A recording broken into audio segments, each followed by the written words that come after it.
All right, let's go ahead and get into it, Nick. I think it's the news of the day. It's what many people want to talk about. I know the pregame show talked a little bit about it, but let's get into it. Jeimer Candelario was returned from his rehab assignment yesterday. News comes out earlier today. The Reds have decided not to add him back to the 26-man roster. He is officially designated for assignment. Let's start with just a breakdown or a reminder of what that really means. I know Mike Hart gave a good breakdown of that during the pregame show, but for those of you that didn't see it, Nick, why don't you kind of just give an overview of exactly what that means for Jeimer Candelario and the Cincinnati Reds moving forward? Yeah, so every team has the ability to pick up Jeimer Candelario and his full contract.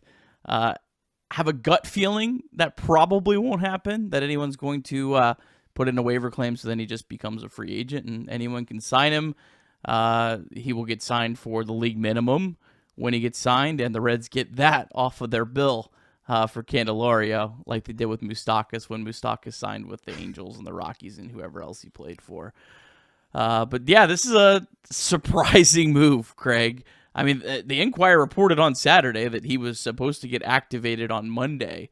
So either there was miscommunication in that reporting, or the Reds changed course. And there was certainly some comments that I know you're going to get to here in a second that we don't normally hear about players exiting. Yeah, for sure. Some interesting comments for sure. First from Terry Francona before the game today, or said before the back injury that Candelario was having a tough time with getting less playing time. And then Nick Krall said you have to look at it as a sunk cost. If he's not going to help you, we're in a better spot with the players we have here. Also saw comments in regards to Terry Francona reaching out to Jeimer Candelario and not being able to get in touch with him after the news had spread. Obviously, Jeimer Candelario probably not interested in talking to a whole lot of people, but interesting nonetheless that he was unavailable to take the call from Tito after the news broke. But at the end of the day, it just didn't work out. From Nick Krall again, he struggled in spring training. He struggled out of this gate. We put him on the IL and thought that would help.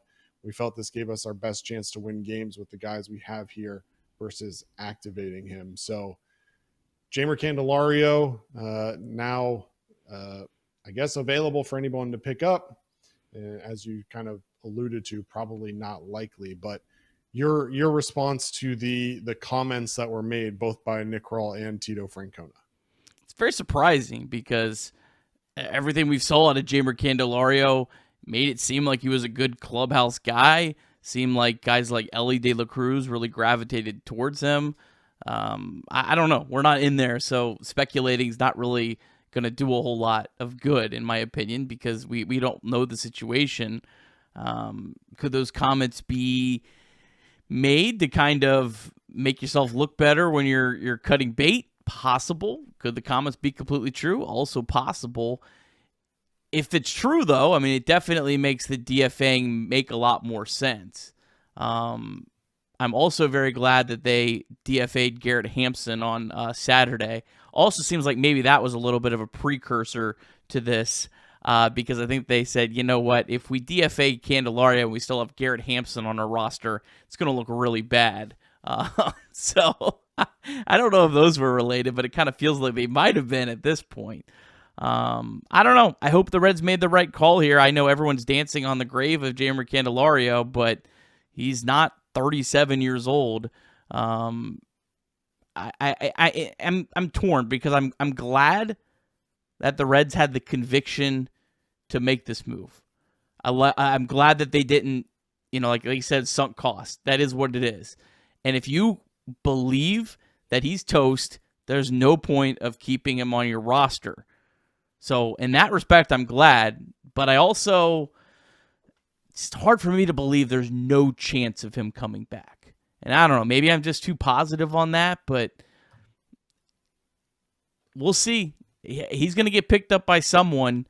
It feels like Rockies minus 250 should probably be the betting line on that. but we'll see. Yeah, Jeimer Candelario obviously, struggled this year. A negative .9 WAR, 113 batting average, an OPS of just 410.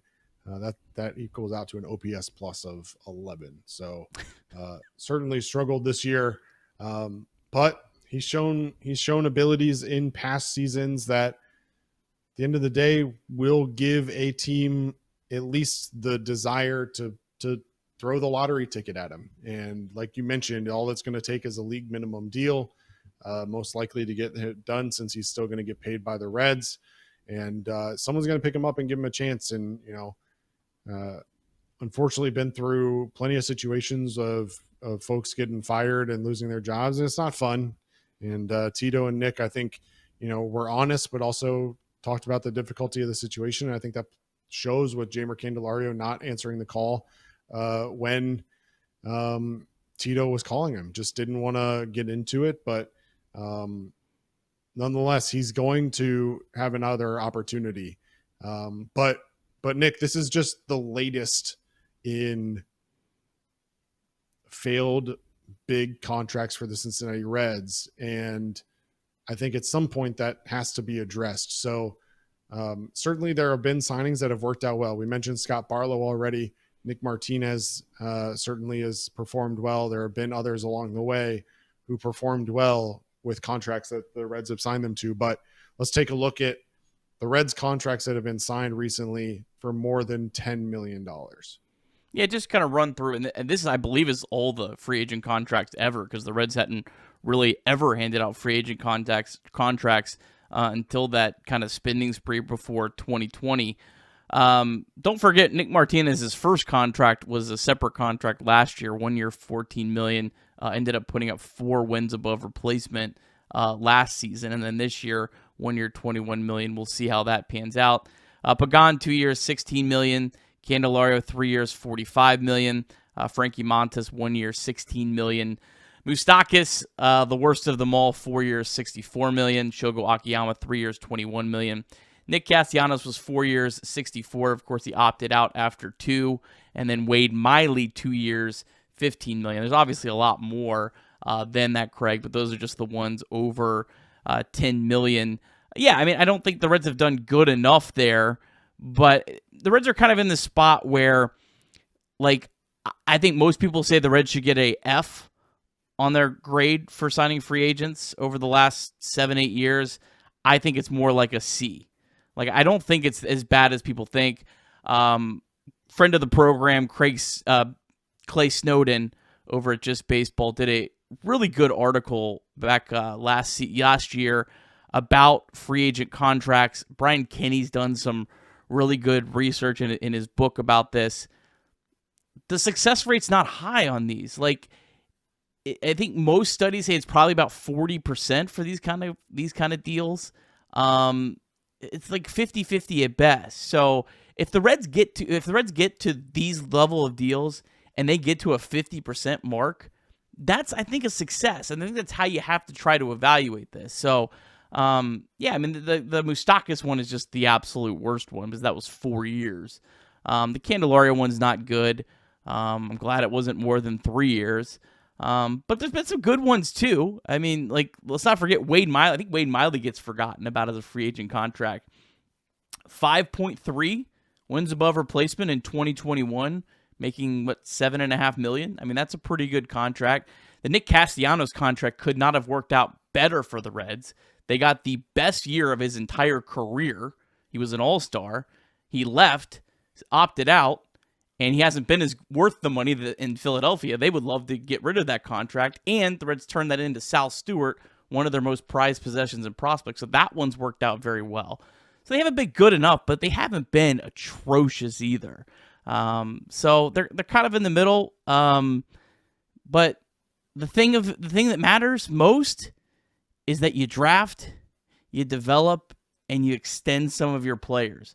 That is what is going to determine the success or failure of this franchise, not these free agent signings. They're only going to help get the Reds over the hump. They're not going to be what's going to ever sustain this organization. or any other small market team. Well, so let me ask you this: whether you think that the Reds have done well, maybe not well enough, whatever. How much, if any, pressure do you feel like is on Nick Krall over the next 3, 6, 12 months to get this Reds team into a different position? Or do you think that the ownership is just content with where they're at, and as long as he maintains the budget the way that they need him to, that he's safe no matter what?